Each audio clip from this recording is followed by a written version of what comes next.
Bom dia na paz do Senhor, amados irmãos.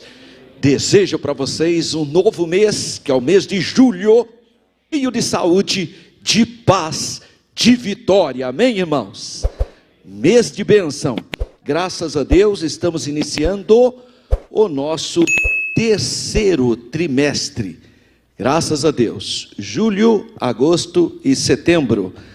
E nós vamos então, como o nosso pastor Nestor já pontuou, um tema muito importante: a Igreja de Cristo e o Império do Mal. Lição de número 1. O tema dessa lição é a Igreja diante do Espírito de Babilônia, ou da Babilônia. Mas antes de adentrarmos nessa lição, eu quero fazer um resumão geral do que nós vamos estudar nesse trimestre. Olha quanta coisa interessante. É o terceiro trimestre, a lição é essa daí, julho, agosto e setembro. E o tema, a Igreja de Cristo e o Império do Mal. Quem é que é o comentarista dessa lição? O teólogo que preparou essas 13 lições para o nosso estudo. E no Brasil inteiro, nas igrejas evangélicas da Assembleia de Deus, estaremos estudando esses temas, todo domingo pela manhã. É o pastor Douglas Batista. Ele é de Brasília, capital do nosso país.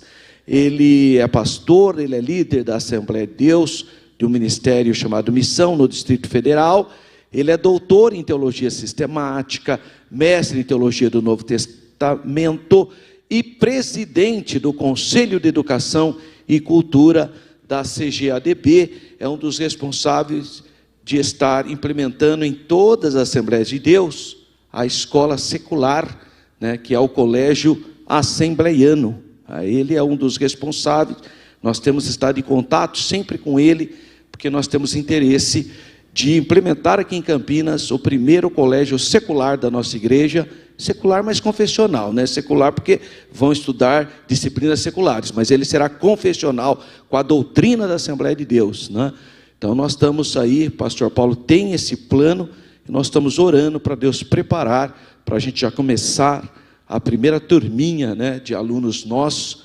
Essa é a escola, o colégio assembleiano, e o material nosso será do Instituto Mackenzie, o material nosso pedagógico. Então é um nível de expertise, porque o colégio Mackenzie tem expertise na área da educação, e nós estamos com esse objetivo. E o pastor, um dos grandes responsáveis, incentivadores, é exatamente o pastor Douglas Batista, que já esteve aqui na nossa igreja, inclusive, ministrando a palavra de Deus. Sumário dessa lição. O que nós vamos estudar? O que nós vamos estudar nesse trimestre? Julho, agosto, setembro. Primeira lição, hoje, a igreja diante do espírito da Babilônia. 2, a deturpação da doutrina bíblica do pecado. Essa lição é tão grande, irmãos, que eu fui gravá-la. Eu precisei gravar em 2 momentos. Deu quase 2 horas de gravação, e uma pré-aula para os professores e alunos que nos acompanham pelo YouTube. Se você quiser me acompanhar pelo YouTube, é EBD-Professor Alberto. Você entra lá que tem todos os comentários das lições, inclusive a aula que nós ministramos aqui. Especificamente a mensagem, apenas o estudo. E nós estamos pensando em colocar essa segunda aula em 2 partes. Tanto o conteúdo que tem, porque ele vai falar sobre religiões e ideologias que tentam negar a existência do pecado, que é algo muito comum nesse momento contemporâneo ou pós-moderno. 3, o perigo do ensino progressista. Hoje está cheio de políticas progressistas que se diz, sempre tem gente que chega a dizer que o pecado é a injustiça social. Você vê que simplicidade. Não sei como que eles fazem com o texto quando Jesus fala que os pobres sempre estarão convosco, Quer dizer, irmão, isso é consequência. Pobreza e injustiça social é consequência do pecado. O problema é o pecado. Não é, tem gente que fala, quando fulano de tal, um governo tal. Irmão, esses governos, o problema não são nem eles, é o pecado do ser humano. As ideologias são até bonitinhas, mas a hora que você vai implementar, devido ao pecado, à corrupção que está no coração do ser humano, é que as coisas saem tudo ao contrário do que a gente imagina. Então o problema do ser humano é o pecado. O resto é tudo consequências. E o ensino progressista tem essa fraqueza, né, em achar que o problema está entre a justiça social. Eles usam a Bíblia, hein? Pegam os profetas, que pregam de fato muito contra a justiça social, etc. A quarta lição fala quando a criatura vale mais do que o Criador. Isso está ocorrendo há quase 5 séculos aqui no Ocidente. Por quê? Porque até o período medieval foi chamado de período teocrático, onde Deus era o centro de tudo. Mas devido ao pecado humano, a religião foi basicamente retirada do mundo secular. E aí entrou o quê? O antropocentrismo. Então, olha, teocentrismo é uma palavra grega, vem de theos, Deus, e Deus é o centro. E aí passa a ser anthropos, o homem. Anthropos é a palavra grega para homem. Então, o homem passa a ser o centro de tudo. Tudo é medido pelo homem. Aí vem o hedonismo, né? Vão fazer tudo para que o homem se sinta bem. E é nessa perspectiva que vivemos hoje as maiores ideologias que partem dos grandes organismos internacionais. Então nós vamos ver aí quando a criatura vale mais do que o Criador. A lição 5, a dessacralização da vida no ventre materno. E quando a gente fala assim, eu sou contra o aborto, as pessoas já imaginam você como um religioso quadrado, fundamentalista, radical. Porque de fato tem esse grupo mesmo, que chega até a colocar bomba em clínicas de abortos, que é um absurdo, né? Porque está matando. Qual é a diferença de você matar com uma bomba e matar com. Quer dizer, então está tudo errado, né? Nós não seguimos essa linha, nós temos uma posição bíblica e a nossa posição bíblica é ser favorável à vida. Agora, isso não é uma posição simplesmente religiosa. Filosoficamente, nós justificamos essa posição. Por quê? Porque todo mundo sabe que a vida inicia na concepção. E a partir do momento, porque já está o código genético, já está ali a construção, é uma questão de tempo para ele se desenvolvendo. E se é um ser humano, se o embrião então é o ser humano, então ele tem direito. E se ele tem direito, um dos direitos é o direito da vida. Então a mulher também tem o direito? Tem. Então nós temos que conciliar o direito da mulher e o direito da vida que está em formação. E também o direito do pai. Porque às vezes o pai também não quer. Então, mulher, eu tenho direito. Sim, mas o seu marido tem o direito e aí a criança tem direito. Então nós precisamos entender o que é direito. E aí, em cima da discussão do direito, muitas pessoas que não são nem religiosas, são agnósticas ou ateias, defendem a vida também, por uma questão de direito. Todo mundo tem direito.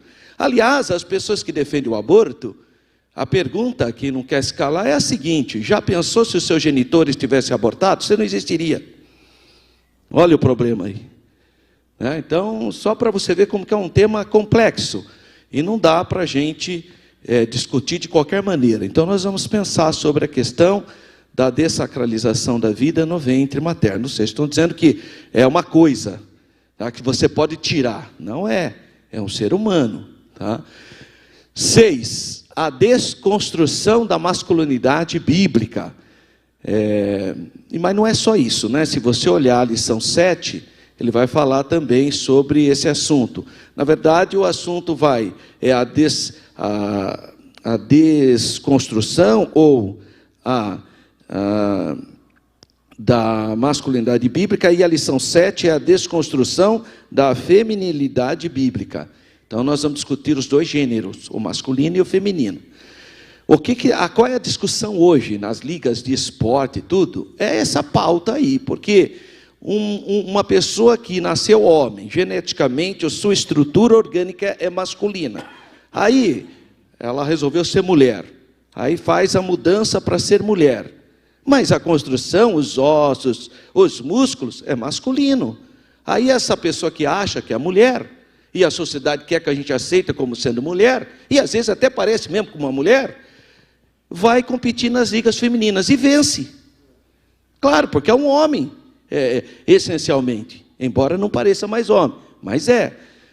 Bom, aí nós temos um problema, porque não é justo também um homem que mudou para ser mulher competir com uma mulher que nasceu mulher.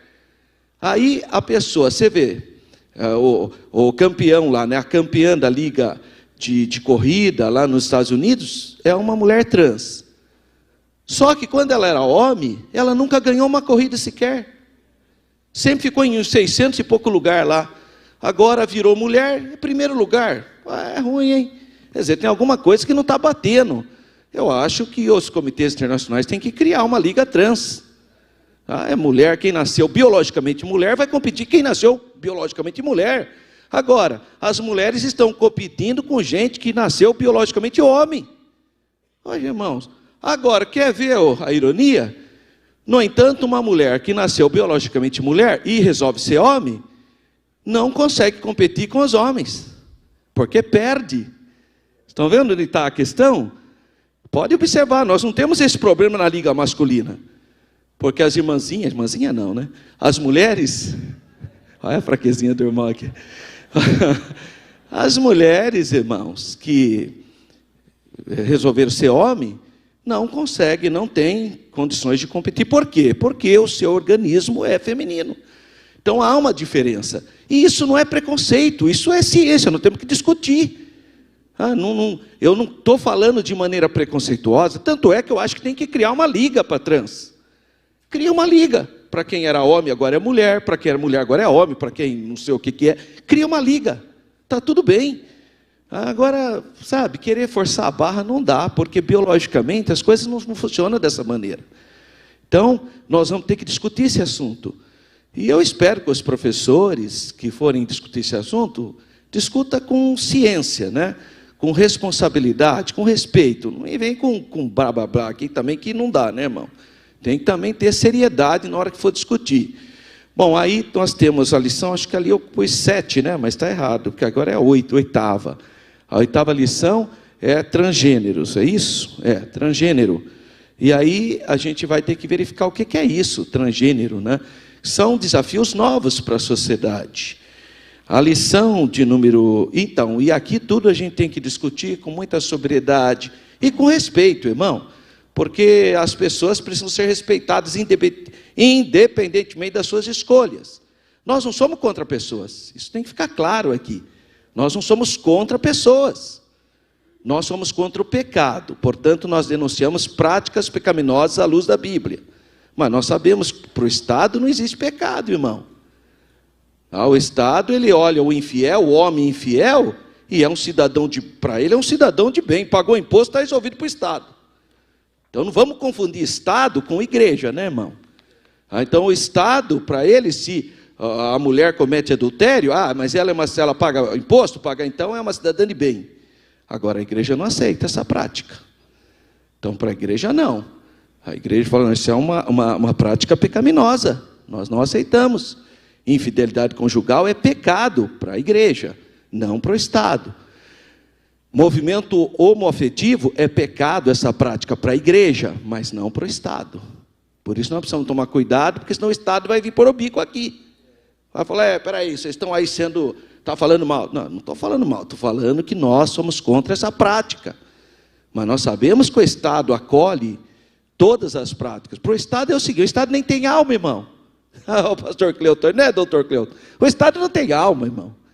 Mas o Estado é assim, ele é secular. Aliás, secularismo é invenção protestante. Tem gente que pensa que nós somos... Na Câmara, uma vez, um vereador foi falar, esses protestantes fundamentalistas, eu falei, para de bobagem, foi nós que inventamos o Estado democrático de direito. É uma invenção protestante, irmão. Tá? Bom, aí o outro tema, então, de discussão que nós vamos ter aqui, é a lição 9, uma visão bíblica do corpo. Como que nós percebemos o corpo? Para nós o corpo é santo, irmão. É o templo do Espírito Santo. Por isso que nós não gostamos de tudo que é aquela coisa estranha de expor o corpo, de marcar o corpo. Tudo que é uma coisa a gente fica meio preocupado. Por quê? Porque para nós o corpo é o templo do Espírito Santo. Nós toma cuidado com o corpo. Mas tem muitas coisas, irmãos, que é tão pecaminoso quanto, às vezes, aquilo que nós já rotulamos como pecado. Por exemplo, a pessoa que não cuida do seu corpo também está cometendo pecado. O não cuidar é tão problemático como aquele que quer detonar o próprio corpo. Lógico, irmão. Então, nós temos que analisar as coisas mais amplas. E o assunto da lição de número 10 é renovação cotidiana do homem interior. A renovação cotidiana do homem interior. E a lição de número 11, que é o novo nascimento, nós vamos trabalhar isso. Lição 11, cultivando a nossa convicção ou cosmovisão cristã. Você só vai ter, irmão, nós damos respostas de acordo com a nossa construção cultural. Se você vem na escola bíblica dominical, lê a Bíblia, ora, você terá uma cosmovisão. O que é isso? Você vai ter uma maneira de enxergar o mundo bíblica. Se você não faz nada disso, você vai ser essa visão secular que o mundo tem. Em outras palavras, você vai ser que nem o pensamento das redes de televisão que influenciam muito a cosmovisão da sociedade brasileira. Você vai ser igualzinho. Tudo depende, então, de como você quer enxergar o mundo. Você quer ter uma visão espiritual, você estuda a Bíblia. Tá? E 12, sendo igreja do Deus vivo, graças a Deus. Manter a nossa ortodoxia de fé. E para fechar, o mundo de Deus e o mundo dos homens. São duas situações, aliás, um dos temas muito bonito isso. Como que as coisas se desenham. O mundo espiritual, quase que é Gálatas 5. Obras da carne, obras do Espírito. Tá? Então é uma lição muito rica, que vale a pena você colocar na sua agenda, assumir um compromisso de participar de todas as lições. Isso é muito importante. Lição 1, é a primeira lição então do trimestre. A igreja diante do Espírito da Babilônia, 2 de julho, primeiro domingo do mês de julho. Texto áureo está no livro de Apocalipse. Só que o capítulo 17, irmãos, de Apocalipse, está falando de um período que é depois do arrebatamento da igreja. Tá? Esse é um assunto que vai acontecer, mas a igreja já foi arrebatada. Mas a igreja já foi arrebatada. Tá? Então, só para nós compreendermos, né? Porque tem irmão que confunde tudo, né? Então, o capítulo 17 já é um período escatológico. Olha só o que diz: e na sua testa estava escrito o nome, mistério, a grande Babilônia, a mãe das prostituições e abominações da terra. E a nossa verdade prática diz: a igreja deve resistir ao espírito da Babilônia, presente no cenário atual. Isso deve ser feito por meio do compromisso inegociável da autoridade, ou com a autoridade da palavra de Deus. Então nós vamos ver o que seria essa Babilônia. Existia uma Babilônia literal, na província ou planície de Sinar, que falei Sinar, com R final, não falei Sinai, que é um deserto no Egito. Essa planície fica entre os rios Tigres e Eufrates, aonde então foi construída a cidade de Babilônia, antiga Babel. E lá, essa cidade influenciou a sociedade. A cidade era tão sofisticada que ela influenciou muito as sociedades vizinhas, através das suas ideologias idolátrica, pagã, impura sexualmente e extremamente corrupta, cruel. Esse espírito da Babilônia foi herdado pelos outros grandes centros urbanos. E talvez a mais famosa foi Roma. Mesmo espírito. E hoje não é diferente. Nos grandes centros urbanos está esse espírito da Babilônia também. Tá? É isso que ele está dizendo. E como que eu combato isso? Como que os cristãos primitivos combateram isso? Com a autoridade da palavra de Deus. Qual é a leitura em classe? Apocalipse. Apocalipse, irmão. Tem gente que ouve falar Apocalipse e já fica tremendo, né? Parece filme de terror. Pare, irmão. A palavra Apocalipse significa revelação. A palavra grega. Ela fala, olha o Apocalipse, né? A palavra significa revelação. Então vamos desconstruir esse mito também, né? O irmão não pode ouvir o Apocalipse e já fica, né, tremendo. Primeiro que você não precisa ter medo, porque se você tem Jesus, foi justificado pelo sangue de Jesus, você vai ser arrebatado, irmão. Então fique em paz. A palavra Apocalipse é a palavra grega para revelação. Em português seria revelação.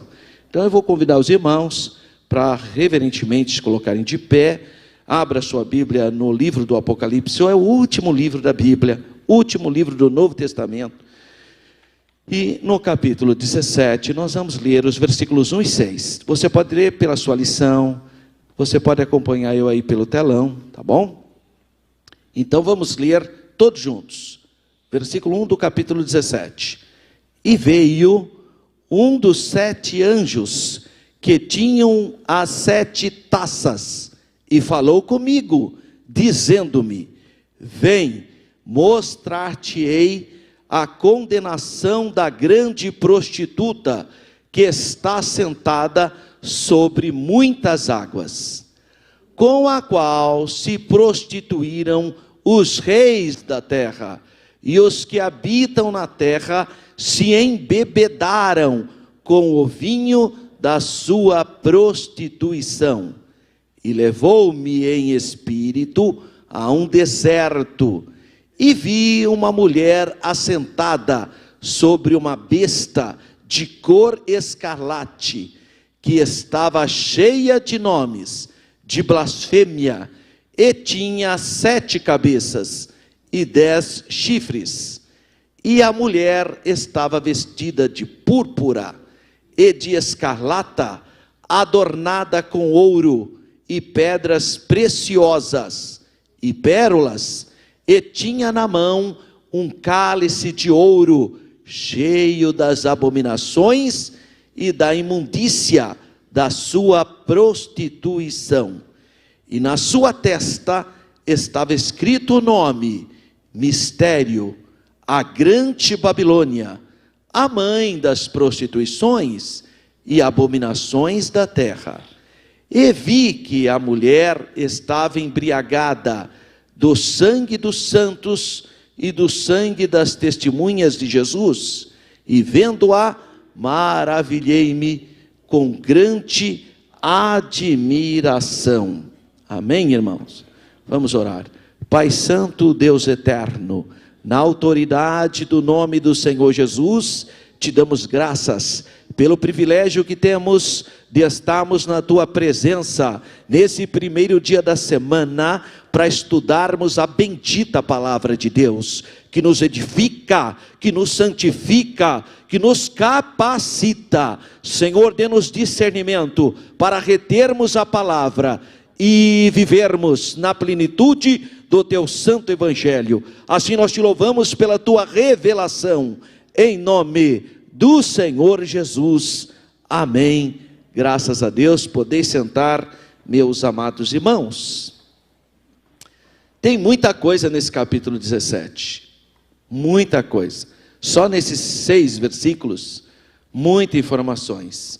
Mas nós vamos nos deter especificamente no versículo de número 5. O que diz o versículo 5? Vai falar então sobre a grande...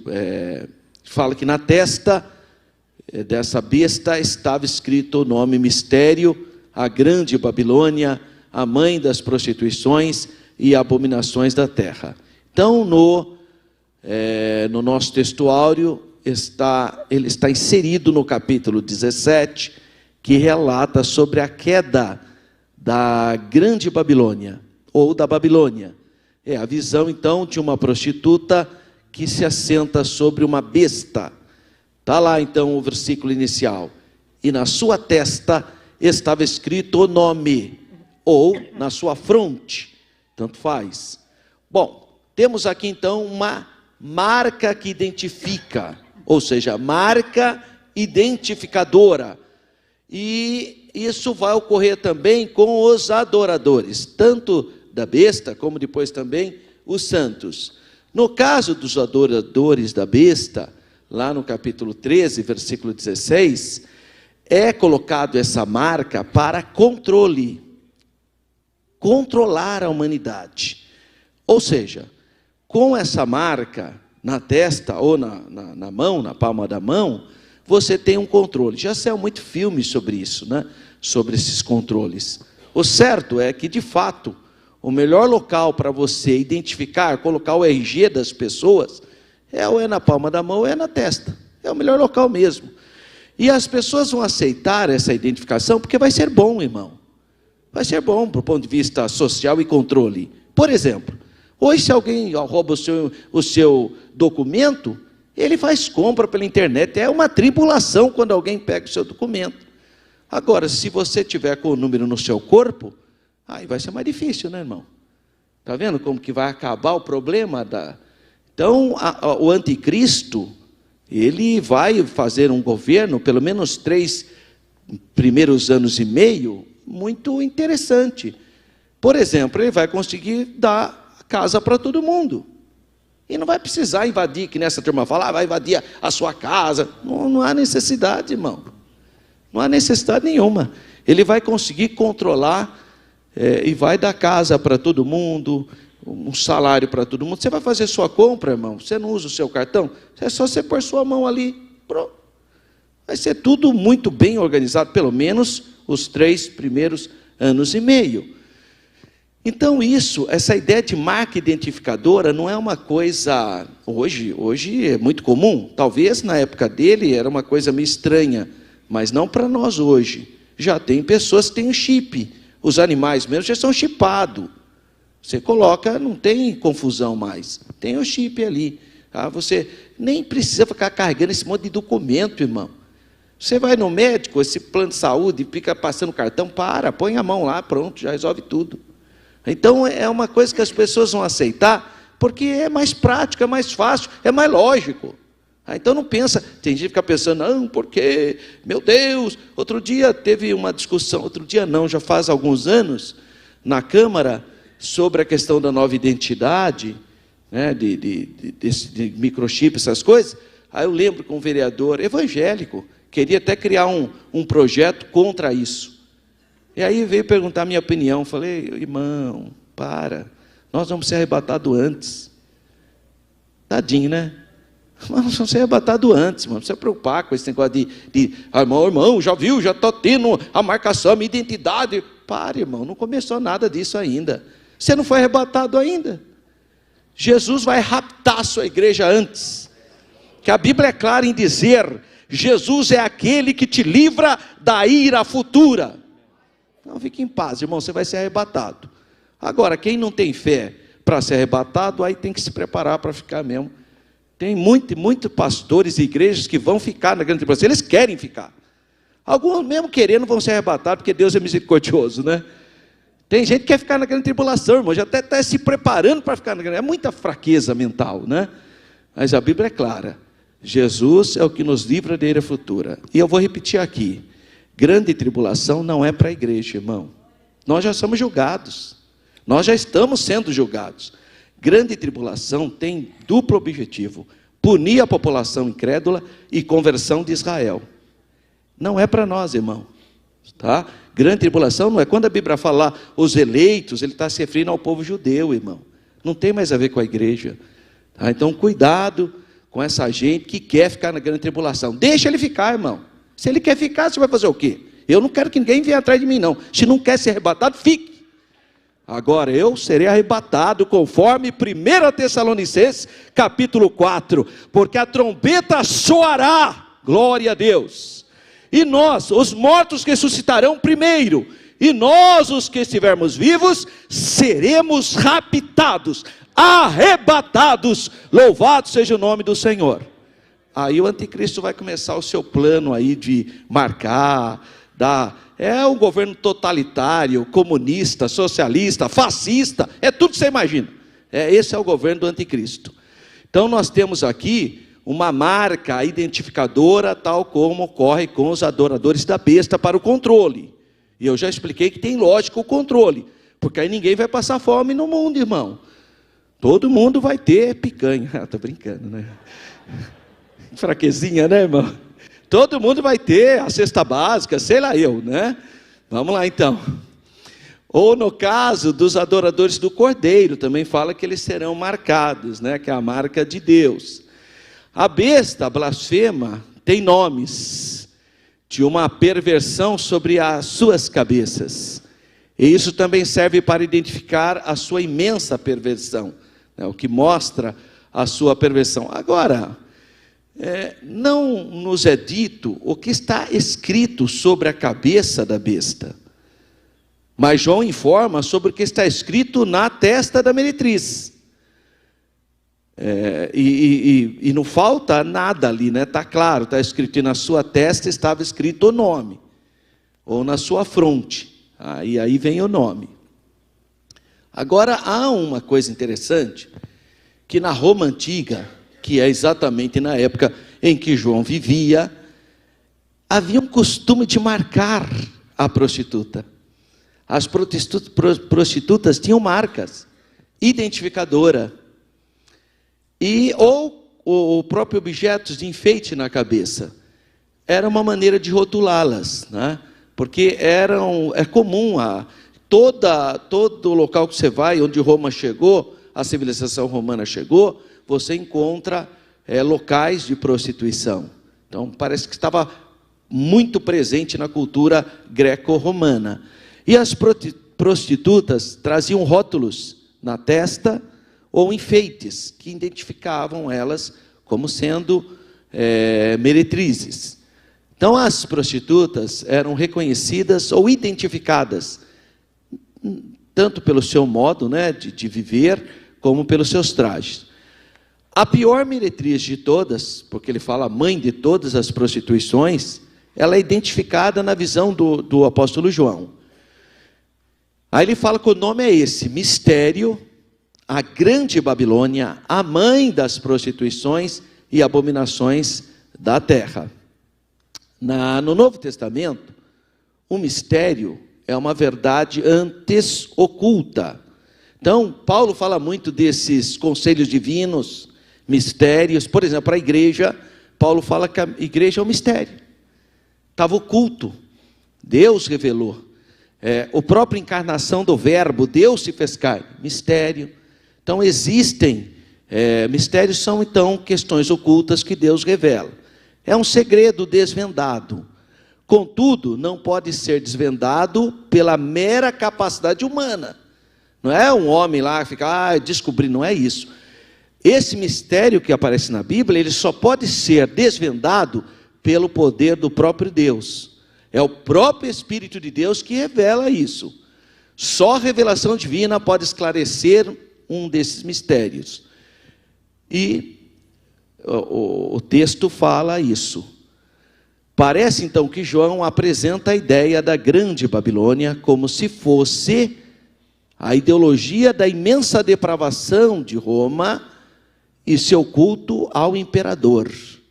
Então, quando você começa a entender como era o culto ao imperador, você começa a ver similaridade com o anticristo. O anticristo também quer ser adorado, quer ser cultuado, e é isso mesmo que ele vai fazer. Depois de 3 anos e meio ele vai querer ser cultuado. Aí começa o problema com Israel, porque até Israel vai aceitar esse falso Messias no primeiro momento. Então parece que João está vendo esse espírito presente lá em Roma, pela devassidão das pessoas, mas também por esse culto do imperador que estava presente lá. Olha, não dá para nós dizermos que a grande Babilônia é alguém geograficamente. Não dá para eu falar assim, olha, a grande Babilônia, sabe quem é? Era a Babilônia mesmo, a cidade da Babilônia, e a cidade da Babilônia vai ter que ser reconstruída. Tem gente que crê nisso, tem teólogos que crê nisso. Tem gente que fala que a grande Babilônia é a igreja católica.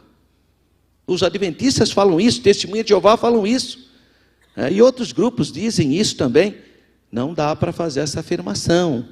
O que dá para nós percebermos é que há uma ideia de espírito da Babilônia. Sabe, aquela idolatria, aquele tipo de contaminação espiritual. É essa ideologia que nós vamos chamar de Babilônia. Por isso que ele fala que está presente até hoje nos grandes centros. Então, nós sabemos que em Roma havia mesmo essa depravação, que é muito comum, o que ocorria na própria e antiga cidade da Babilônia, da época do rei Nabucodonosor. Ou seja, o espírito do anticristo. E aí a gente começa a entender que ele está falando de algo como se fosse mesmo essa percepção. Por quê? Porque o mesmo João que escreveu o Apocalipse, nas suas epístolas, nas 3 epístolas, ele fala do espírito do anticristo, que já está no mundo. Ele fala isso. Ele fala que o espírito do anticristo já estava operando. Então, e depois ele vai falar lá na frente, a materialização desse espírito nesse período que é o período então da grande tribulação. Então há um contexto. Por isso que a Bíblia, ela é maravilhosa nesse aspecto. A própria Bíblia responde à própria Bíblia. É a regrinha de ouro da hermenêutica bíblica. As próprias respostas estão na própria Bíblia, não é de particular interpretação. Porque o Lutero pensou também que essa era a Igreja Católica, a Roma Papal. O Lutero pensou também, e a gente entende por que ele chegou a essa conclusão. É um momento histórico. Agora, o anticristo, ele vai governar o mundo inteiro, não é só o Ocidente, onde tem a Igreja Católica. Outra parte da humanidade está sob o jugo do Islã, outra parte da humanidade está sob o jugo do comunismo ateu da China, e a questão é global, não é só o Ocidente.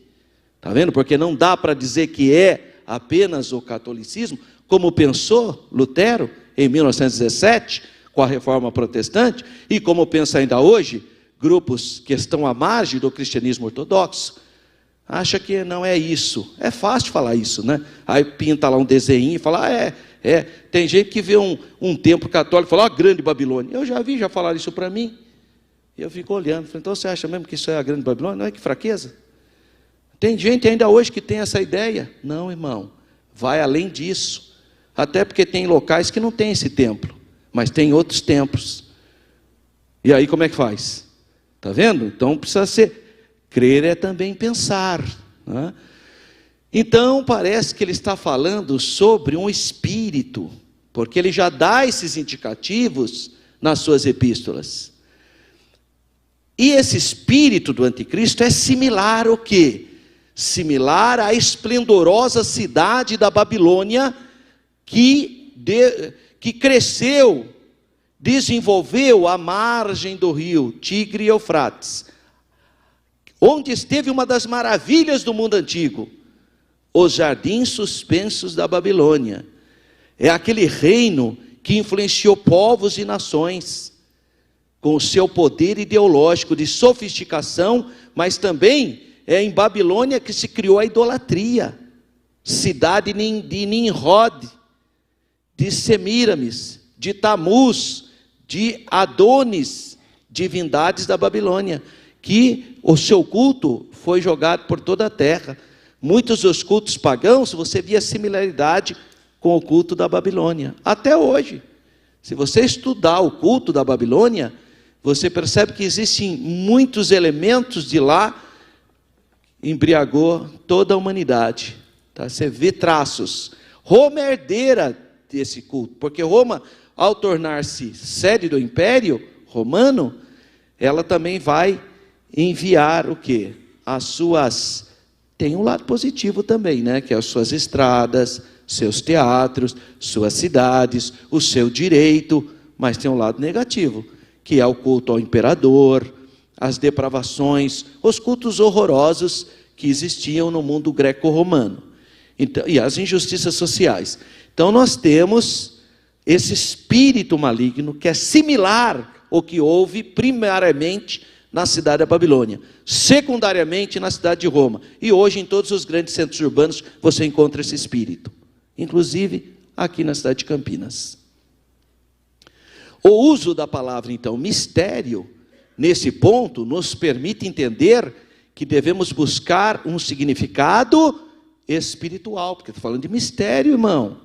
Não dá para você não entender, não, é a cidade da Babilônia mesmo, é aquela antiga cidade da Babilônia. Irmão, está falando que é mistério, você precisa de interpretação bíblica. Essa é a ideia, tem um significado espiritual.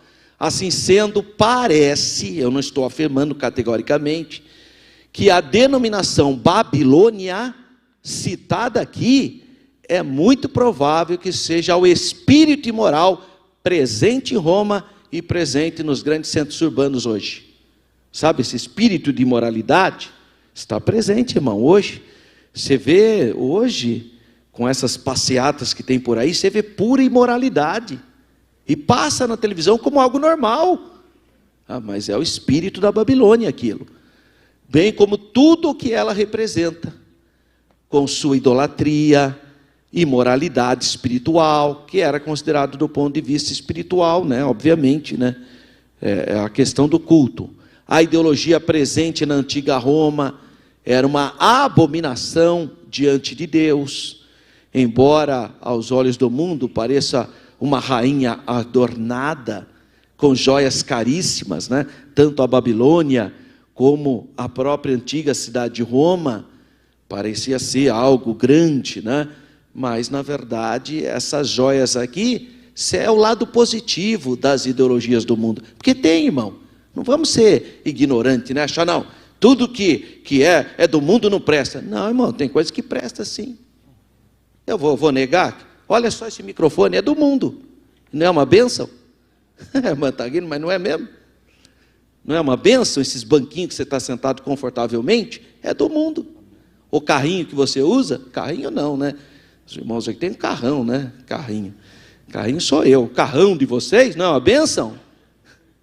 É uma bênção então, mas é do mundo. Então não pense que tudo que é do mundo não presta. Irmão, o mundo é igual lixão. No lixão, você pensa que não tem coisa boa no lixão? Tem. É incrível, você vai no lixão, você encontra coisa boa lá. Só que você está no lixão, né? É melhor você colocar uma luva, colocar uma máscara, né? Se cuidar e pega. Às vezes você acha lá uma cadeira que não serve para ninguém. Se transforma num monumento. Como outro dia eu vi uma pessoa que achou no lixo um móvel e vale milhões de dólares. Então não pensa que no lixão não tem nada de bom. Tem. Então no mundo pagão tinha coisas boas? Tinha. Tem coisas que nós inclusive santificamos, que era do paganismo. Eu vou te dar um exemplo. Está vendo essa aliança aqui que eu uso? Isso aqui é extremamente pagão no mundo. Era o símbolo de Ísis, a deusa do amor eterno. Por isso que a aliança não tem começo nem fim. Agora, o que nós fizemos como cristãos? Ressignificamos. Quando você usa aliança, serve para quê? A minha fidelidade é o meu cônjuge. Mas pode lembrar também a aliança que Deus fez. Deus fez aliança do Sinai, aliança do Calvário. E eu tenho aliança com a minha esposa. Por isso que eu uso. Agora, esses irmãos fracão, só porque não quer usar aliança, para provar a sua fidelidade, irmão, porque é o símbolo de Ísis. Olha que fraqueza. Ele nem sabe da história, ficou sabendo hoje na escola bíblica dominical.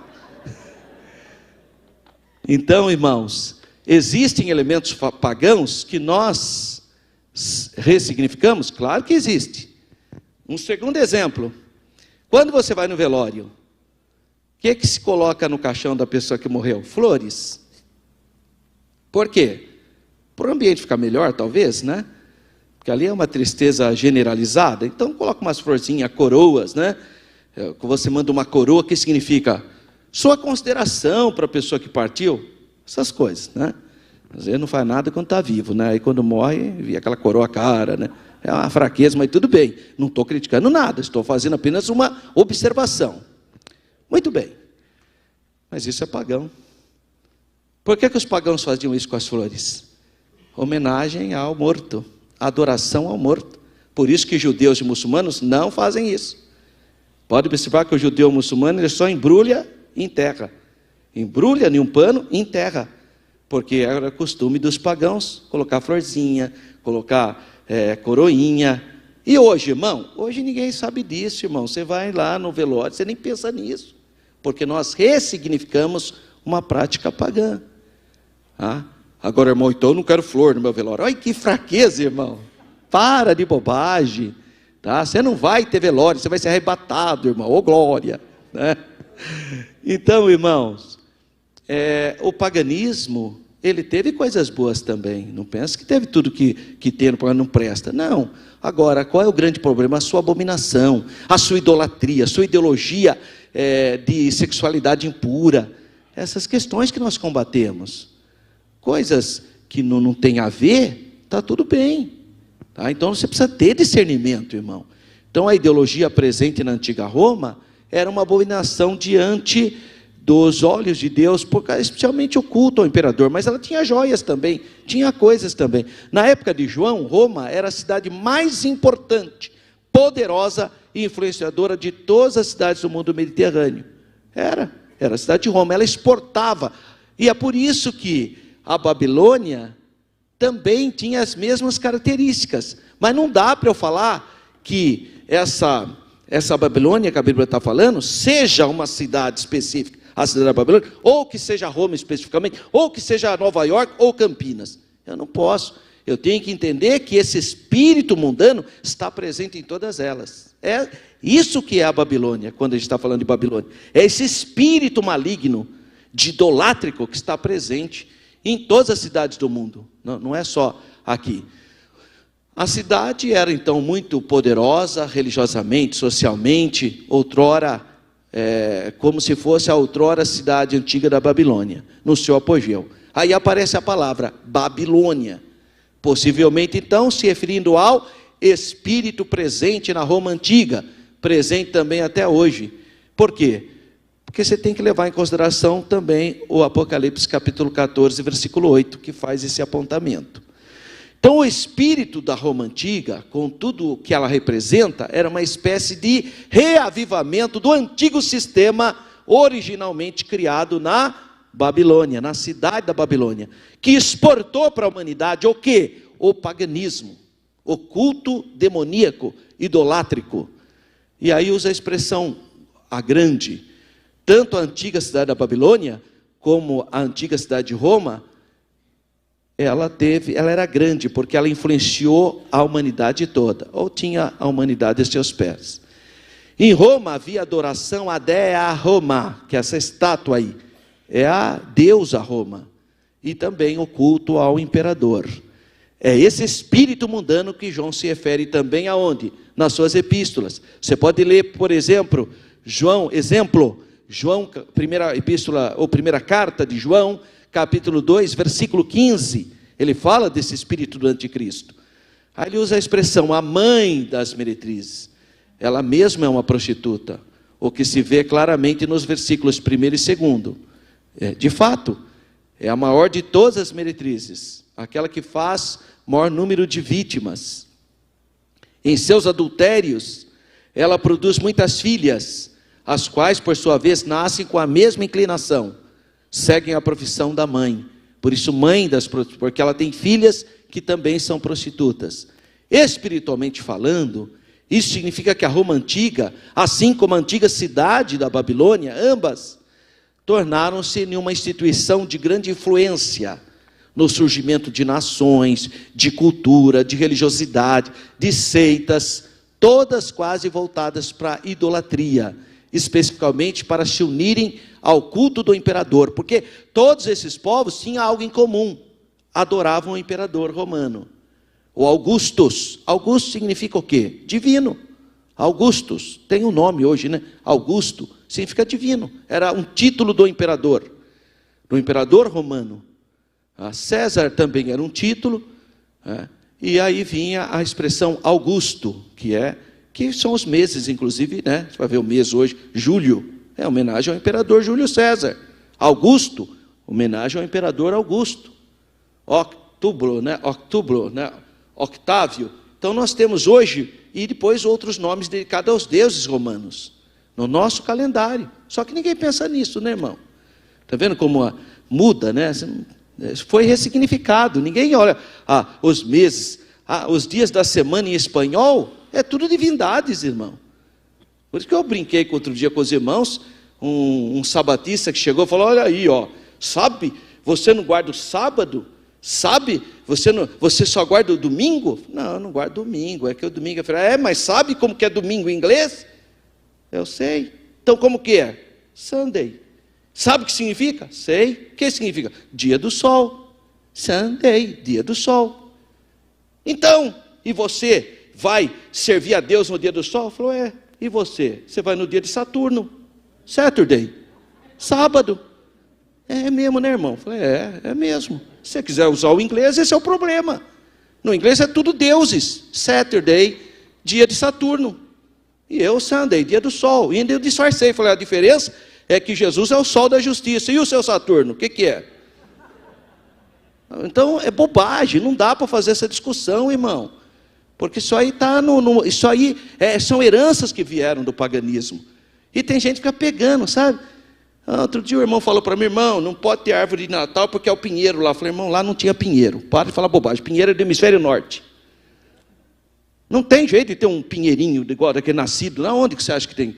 Onde você aqueles bosques que fala da Babilônia, é uma outra árvore, irmão. Não é a mesma coisa. Sabe, esse irmão pega cada coisinha e depois quer fazer analogia. Chegaram a dizer para mim que tem lá escrito na Bíblia que não pode ter televisão porque Deus começou a mostrar todos os canais para Satanás, mostrando todos os reinos do mundo, foi o canal. E o irmão ainda falou, nossa, irmão, você tá mexendo nessa televisão, é antiga, hein? Hoje é tudo controle remoto, irmão.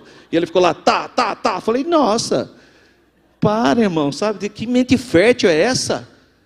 Vamos para a palavra, para de acessórios. O que é importante, o que é relevante. Aí pega essa coisinha e vira uma seita. Por causa de um negocinho que não é relevante. Sabe, por causa de um pontinho que não traz nenhuma edificação. Não, porque vocês lá, meu Deus, é como se fosse a coisa mais relevante da fé. E não é. É aí que a Bíblia fala, né? Coa um mosquito e engole um camelo, né? Então, infelizmente, esse é o grande problema do espírito de hoje. Em toda a Ásia Menor se adorava o imperador. E os judeus? Foi feito acordo. Quando Pompeu chegou na Judéia, ele viu que os judeus não adoravam imagem. E aí o Pompeu espertamente chamou a elite sacerdotal da família dos Macabeus, os asmonianos, e falou, escuta, nós temos um problema, o culto ao imperador, vocês não vão adorar o imperador? Não, nós não adoramos, nem pensar, você vai ter que matar todo mundo, nós não adoramos o imperador. O judeu radical, olha, o Mardoqueu nem quis dobrar o joelho diante do primeiro-ministro Ramã, vocês querem adorar agora o imperador, mas nem pensar.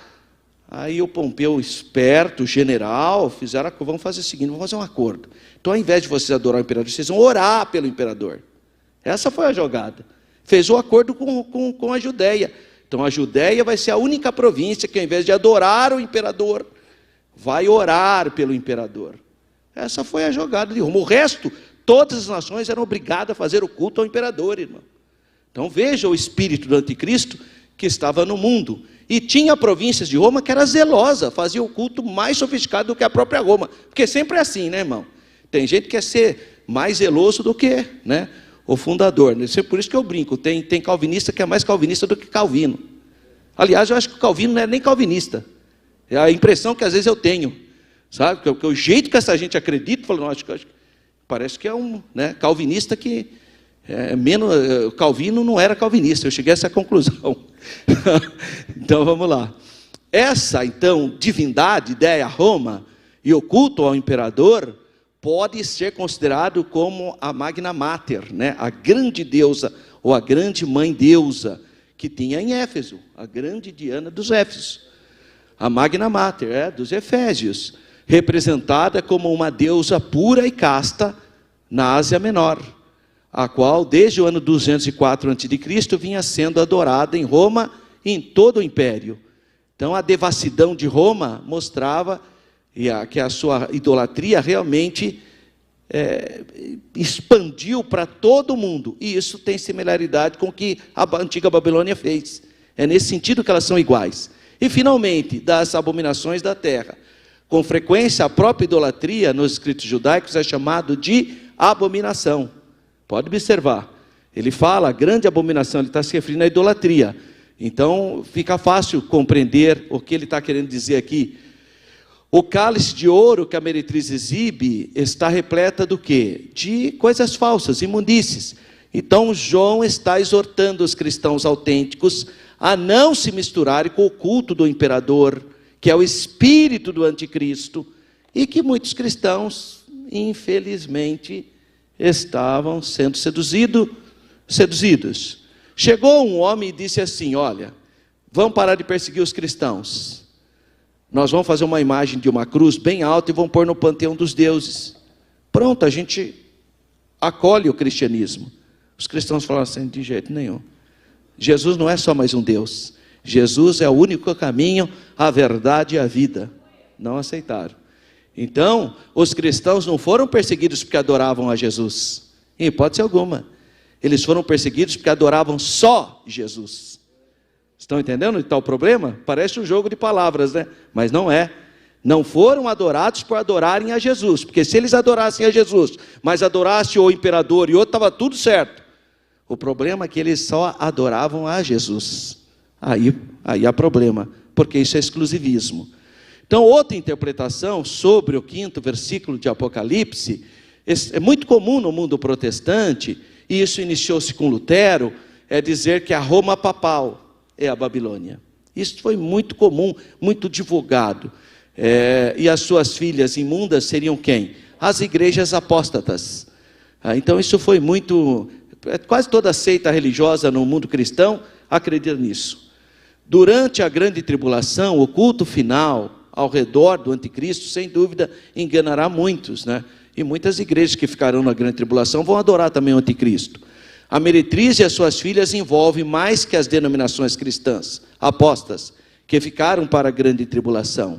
Envolve mais. Por quê? Porque o anticristo incorporará todas as religiões. Não será só o cristianismo. Será o islã, será o judaísmo, será o zoroastrismo, será o budismo. Todas as religiões estarão unidas. É a ideia de que todos os rios vão para o mesmo mar. Então é uma religião ecumênica. Não dá para dizer que é uma especificamente. O que diz a nossa Bíblia de estudo pentecostal? Ela diz o seguinte: a Babilônia, versículo 5 de Apocalipse 17, é o símbolo para todo o sistema mundial que tem sido dominado por Satanás ao longo da história, aplicando seus planos perversos nos aspectos político, religioso, econômico e comercial. Está na nossa Bíblia pentecostal. Ela se refere a um espírito, não a um local geográfico específico. 2. Esta Babilônia será completamente destruída durante os últimos 3 anos e meio desta era, isto é, durante a grande tribulação, pelos juízos de Deus sobre a terra. Então é um período que a igreja está com Cristo nas bodas do Cordeiro, graças a Deus por isso. Bom, meus irmãos, vocês já viram que só o comentário do textuário já quase acabou a aula, só para vocês terem, essas lições são incríveis, é um conteúdo magnífico, por isso que não dá para perdê-las, né? Apocalipse, então, é a revelação do Senhor Jesus, das coisas que deverão ocorrer. Tem um corpo que é escatológico, e não é fácil você interpretar a escatologia, porque não aconteceu ainda. Por isso convém esclarecer que nessa lição não se pretende identificar a Babilônia literalmente, nem listar os eventos da grande tribulação. Nosso objetivo é alertar a igreja acerca dos aspectos gerais do espírito, da ideologia da Babilônia, presente no cenário global que nós vivemos. Então, Babilônia e seus significados. Grande prostituta. A personagem é apresentada como uma grande meretriz que engana os reis da terra. Destaca-se 3 termos gregos. Isso é importante você saber. Porné significa prostituta. É a palavra grega. Porneu, prostituir-se. E porneia, prostituição. A palavra mais usada na Bíblia, porneia. As 3 são usadas, mas a mais usada é a porneia. Porneia significa impureza sexual. Qualquer uma. Cai tudo aí. Tá? Mas são os termos gregos mais utilizados. Na mensagem dos profetas do Antigo Testamento, essas expressões apontam para a idolatria, porque tem um significado não literal, mas espiritual. Mas, portanto, seria o quê? Uma prostituição espiritual. Cultual, que seriam os cultos idolátricos. Em Apocalipse, as muitas águas, onde a prostituta se assenta, ele está se referindo, águas aqui são povos, multidões. Quando ele fala, tem uma linguagem muito específica. Quando a Bíblia fala grandes e pequenos, é natural se achar que é gente alta e gente baixinha, né? Eu vi um irmão pregando, tá vendo, irmão? Tanto anãozinho como pessoas altas. Irmão, pelo amor de Deus, deu vontade de dar risada. Eu fiquei sério, ô Jesus, me ajuda. Irmão, não tem nada a ver de anãozinho, irmão. Grandes e pequenos, está dizendo que pessoas têm poder e que não têm poder, irmão. Olha que vergonha. Irmão, porque grandes, está vendo, irmão? Tanto grandes como pequeno, anão, alto. Eu falei, Jesus amado, criança, tem nada a ver. Ali a visão é de poder, irmão, né? Pessoas que têm poder e pessoas que não têm poder nenhum, né? Grandes e pequenos. Então tem uma linguagem própria, né? Do livro do Apocalipse. Assim, a prostituta é identificada como uma das facetas da imoralidade idolátrica, do falso sistema religioso, o espírito da Babilônia. A mulher e a besta escarlata. A mulher montada sobre a besta é descrita como a grande prostituta. Ela se veste de púrpura, de escarlata. Significa o quê? Púrpura era a cor dos reis.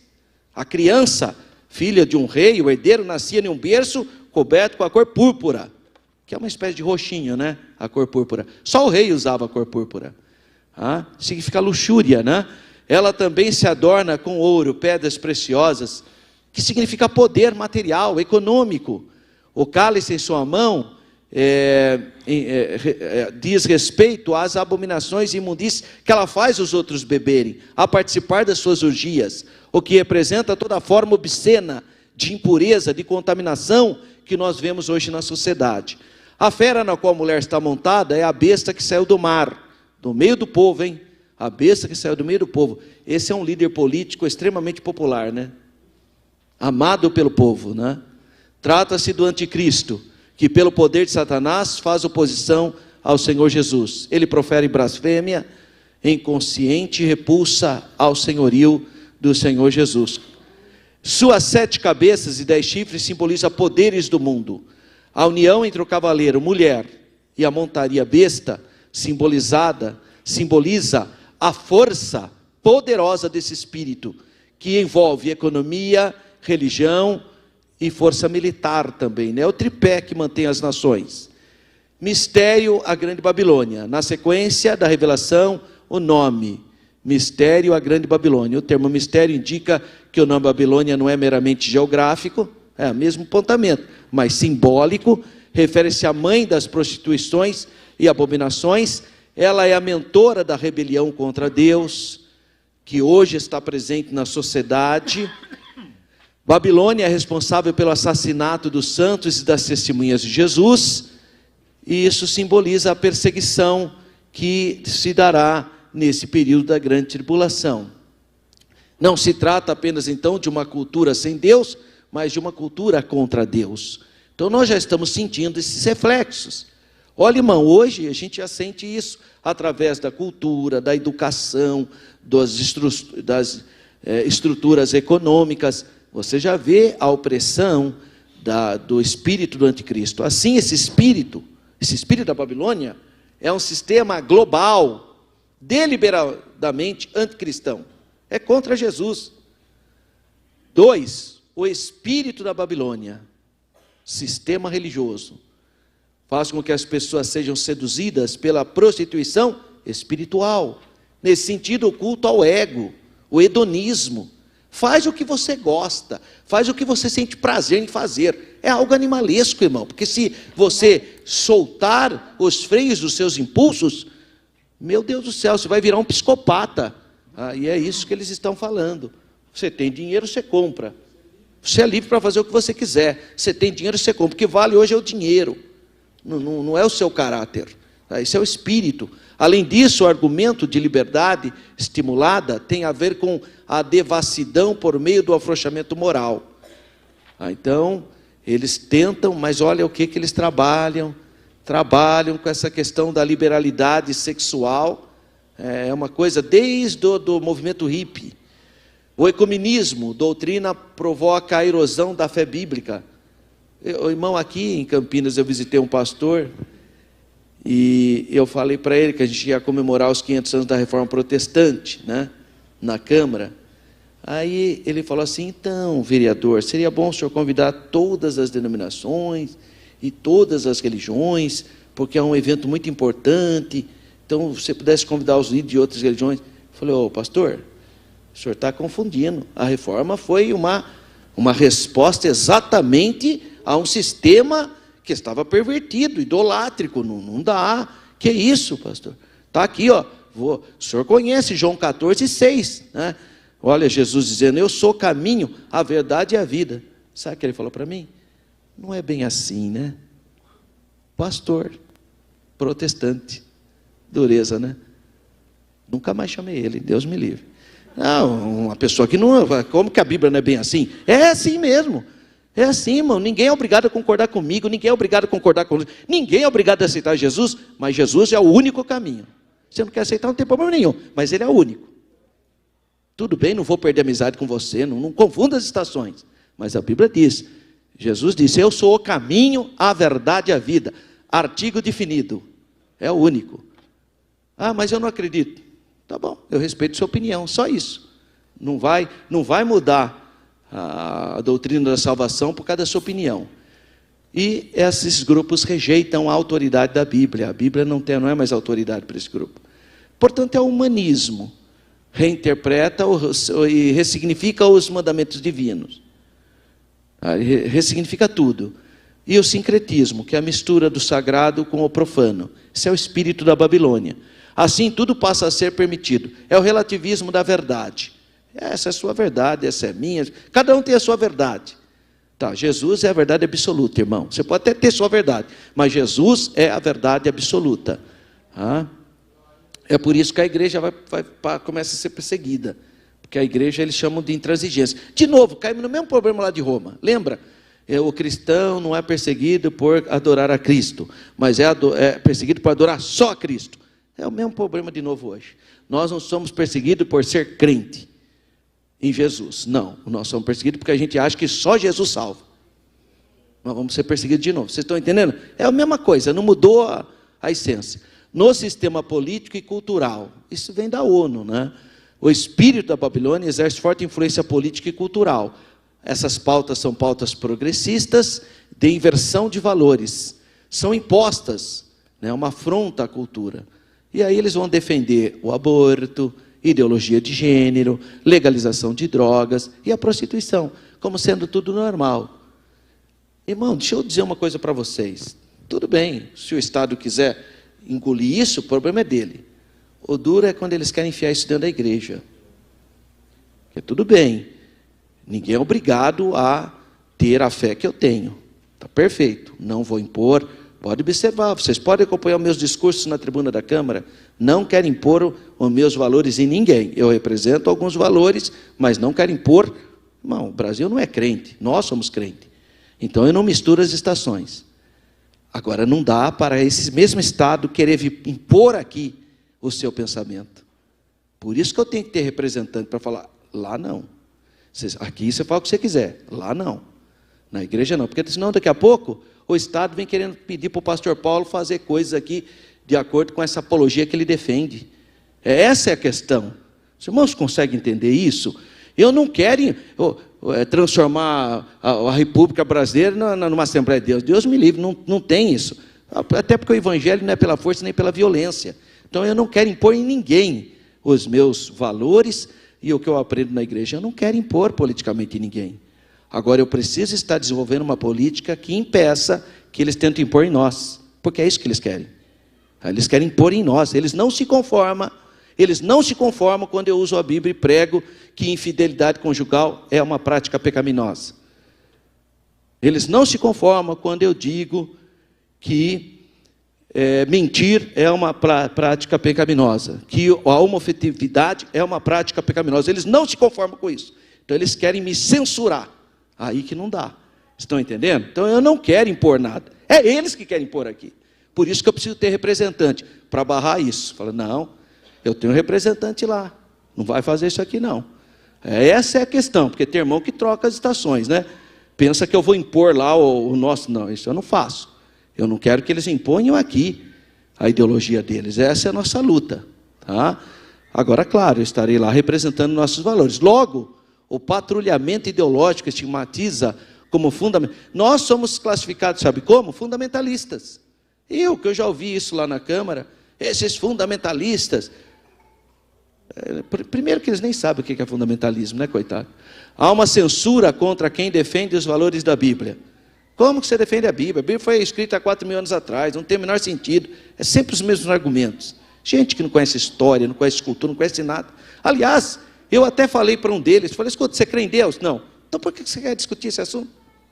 Você nem acredita em Deus e vem me falar. Então você vê que são gente que não tem qualificação para discutir a Bíblia, irmão. Eles nem creem em Deus. Por que vai discutir a Bíblia? Então a grande mídia, artes, literatura, educação, promove um doutrinamento sistemático nas escolas. Coagida pelo politicamente correto, a sociedade assimila e defende a nova cultura. Agora é tudo o politicamente correto. E os cristãos acabam então sendo rotulados. E você vê isso também na questão do comércio, né? A maneira que o governo faz. Quando ele não consegue pelas ideias, ele vem então com os seus financiamentos, né? Só financia a sua escola se você ensinar a ideologia de gênero. Só financia a sua escola se você ensinar os pensamentos dele. É por isso que hoje nós lutamos, e eu peço para você ajudar o Instituto Paulo Freire, para nós sermos autônomos, irmãos. Não vale a pena ter parceria com o governo, porque se nós somos autônomos, nós podemos ensinar os nossos valores. Para nós sermos autônomos, o Instituto Paulo Freire, que cuida de mais de 220 crianças, precisa da sua contribuição.